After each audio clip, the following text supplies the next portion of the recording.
Coming up on Mountain News this morning, a group of students from across the state helped students in our region attend an event all about giving back to others. And a historic building in Pike County gets a new look and a new name after the grandson of its original owners decides to bring new life into an old store. Dedicated to Eastern and Southern Kentucky, this is WYMT Mountain News this morning.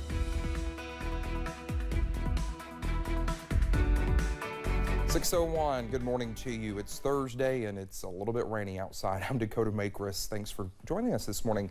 Let's take it over to Brandon so he can, do his job and actually talk about the rain this morning because he's more well versed in that than I am. And there you are, Brandon. Here, but before we do that, where's Dolly from? She's from East Tennessee. Are you sure? You know what? I had a slip. You know what? I had a slip of the tongue. I'm used to saying Eastern Kentucky, and now that I think about it, I'm going to the 4 o'clock newscast. This is my last. This is my last newscast on the morning. I'm taking the 4 from Steve. You know you can't leave me. You know that's the way that works. Well, I have to give you a little heckling. If you behave. I do behave most of the time. All right, let's talk about the weather. You're right. We got some rain out there this morning. Let's take a look and see what's going on. Kind of tell a little bit of a joke because we don't have a whole lot of active weather, but talk about wind speeds. That's our big issue today. No damage reported, nothing crazy, but it's breezy out there this morning. You're going to feel it. Our heaviest band of rain in our area is coming through basically Corbin and London right now. So I'm going to show you the London Corbin Airport camera here in just a second. Closest one we have to that area there, maybe the I-75 at London camera, but it's not well lit this morning. So again, that stretches all the way up through parts of Jackson County into Lee and Owsley counties this morning. So just continue to be careful. So here's the London Corbin Airport camera. Don't see a whole lot of wind. I was looking at the Lake Cumberland camera earlier. There was some wind over that way. So we're going to continue to watch that. 63 out there right now. Dew point 54, wind south at 13, so it's really cranking out that way. That's not the gust, that's the actual wind speed. Temperatures in the 50s and 60s with the exception of Ashland at 45, and we see those winds cranking. 21 at Monticello coming in from the west, 13 there at London Corbin, 14 Jacksboro. I'm reading off the double digits here. Jackson at 12, Somerset 17, Prestonsburg at 10. Those are the actual wind speeds. Gust of up to 35 miles per hour at Jackson, 30 at Hazard, 31 in Monticello, and 20s across other parts of the region. So 65 this afternoon. Throw the morning temperatures out, even though it's kind of a balance there between those 40s and up mid-60s there. I think we're going to be kind of more warm once the sun comes out and the rain ends a little bit later this afternoon. Dakota?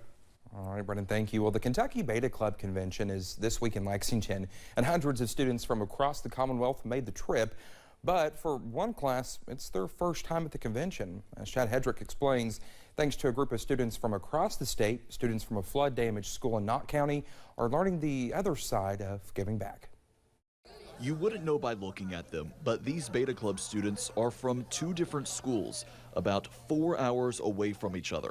Some are from East Hardin Middle and the others from Hindman in Knott County, a school destroyed by last summer's flooding. We were hit on so many different levels. They were hit at home, they were hit emotionally, they lost their material things, and then they came to school and our school was destroyed. While dealing with their own losses at home, the students from Hindman never lost sight of the Beta Club mission of community service. I mean, these kids spent hours upon hours mucking out homes and businesses, sorting through families' belongings to try to find something to salvage. While they were giving back, the students at East Hardin were working to do the same, but for their fellow Beta friends. We kept talking to each other and communicating and becoming friends, and the more we talked, my brain started thinking of other things, and I was like, it would be really neat if we came down and visited you all.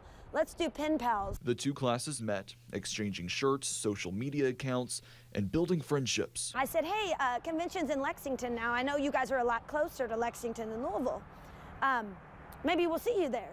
And she was like, oh, no. She said, that's just not in the cards for us. It's really tough to, that's a big expense. We just haven't, that has not been on our radar. And I was like, it's going to be now. So the East Hardin students raised $8,700 for the Hindman Beta Club to come to convention, an act of kindness and giving back. We in Knott County have received so much kindness after the flood from everybody that this was another thing on top of it. It was just so overwhelming. Even though we're in the same state, our paths would have never crossed, and now we just have this bridge and this connection. It's pretty amazing. And that was Chad Hedrick reporting. The Beta Club convention runs through Friday at Central Bank Center in downtown Lexington. Well, also in Knott County, high school students are taking the tools they've learned in the classroom out into their community. Well, those with Knott County Area Technology Center lost nearly everything, including many of its class projects. So building apartments and maintenance, or BAM teacher Teddy Martin says it just makes sense for them to do what they can to help their community. Makes them understand, you know, that it is a lot, some people got it a lot worse than others. And then just helping, they're all good kids, and it feels good to help, so they like to help. He says while kids are in this class, they learned basic handyman skills such as plumbing, carpentry, heating, and lighting. One Eastern Kentucky Community and Technical College is hoping to break a barrier for its students, helping them focus on their education while not having to worry about childcare. We talked with people involved with the program to learn more about it. The program is called the Child Care Access Means Parents in School. It is a 4-year grant for more than $500,000 from the U.S. Department of Education. Hazard Community and Technical College began working on getting the grant over the summer. So many of our students, life gets in the way and they're not able to continue, and so many times they drop out, not because they were not strong academically, but because lack of child care, as an example. The program covers up to 38 child care vouchers. Those with the college say they want to knock down barriers for their students by providing quality child care in the college's 7 counties. Those children will be placed in an All-Stars program facility.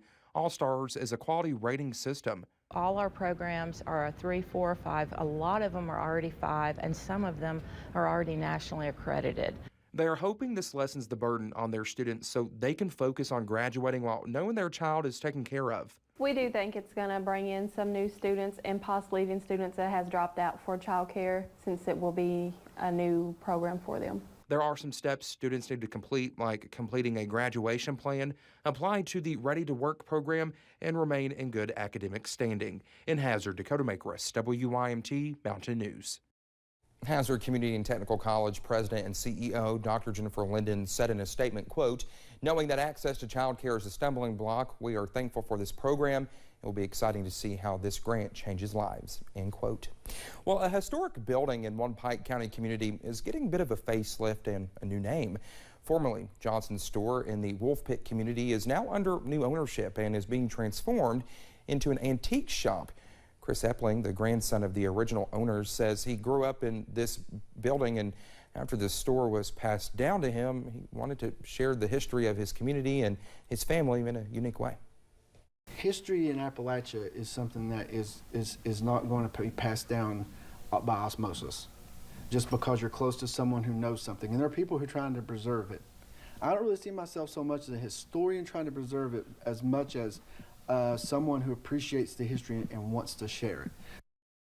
Epling says the store plans to open its doors in April, but he has already had inquiries on several of the antiques via his Facebook page. Researchers at the University of Kentucky are starting a 5-year study on the COVID vaccine hesitancy in Eastern Kentucky. Well, they are calling the project Kentuckians Vaccinating Appalachian Communities, or KVAC. Well, UK says while more than half of the U.S. has received at least one vaccine dose, there are Kentucky counties with much lower vaccination rates. Researchers will look at the willingness of people to be vaccinated and vaccine accessibility. The project is expected to cost $3.7 million. After a 2-year pause due to COVID-19, Military Kids Day is returning to the Kentucky State Capitol on February 16th. Military Kids Day is an event that allows military children to participate in legislative processes. It's hosted by the Veterans Military Affairs and Public Protection Committee. Children are invited to go on a Capitol tour, page for their respective legislature, and participate in a Capitol scavenger hunt and attend committee meetings related to military issues. The deadline to apply is February 13th. For more information and for an online application, you can find this story over on WYMT.com. The Louisville Orchestra is hitting the road and hoping to connect Kentuckians through music. The orchestra will start a 2-year tour across the Commonwealth starting in May. The concert, titled In Harmony, the Commonwealth Tour of the Louisville Orchestra, will include full orchestra performances. Music director Teddy Abrams says the group could not be more excited to share their work with other Kentuckians. We might be in eastern Kentucky and western Kentucky, north, south, anywhere, but we'll be in that community for a while. We're not playing one show and moving on. We'll be in the community for multiple days. We're going to visit schools, libraries, community centers, and these concerts are not going to look like your normal concert. It's not just going to be an orchestra playing and then it's over and you clap. We want these concerts to be something where everybody feels like they have ownership of this. Well, the tour will kick off here in eastern Kentucky on May 17th, 18th, and 19th in Prestonsburg, Pikeville, and Harlan. Violinist Tessa Lark will also join the orchestra during these performances.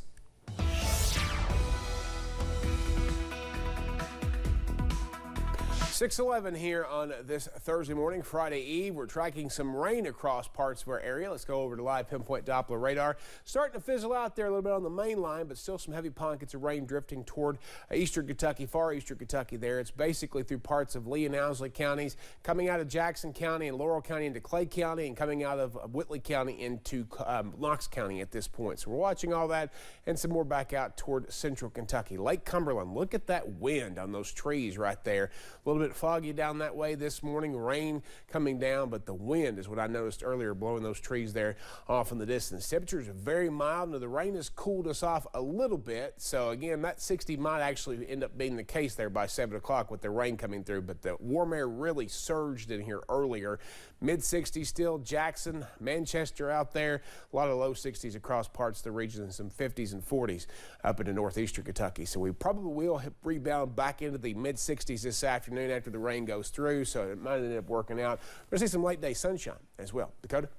All right, Brendan, thank you so much. It's almost 6:13. Coming up, President Joe Biden prepares to get his first true look at the damage dealt in California after waves of strong storms blew through parts of the state. Stay with us.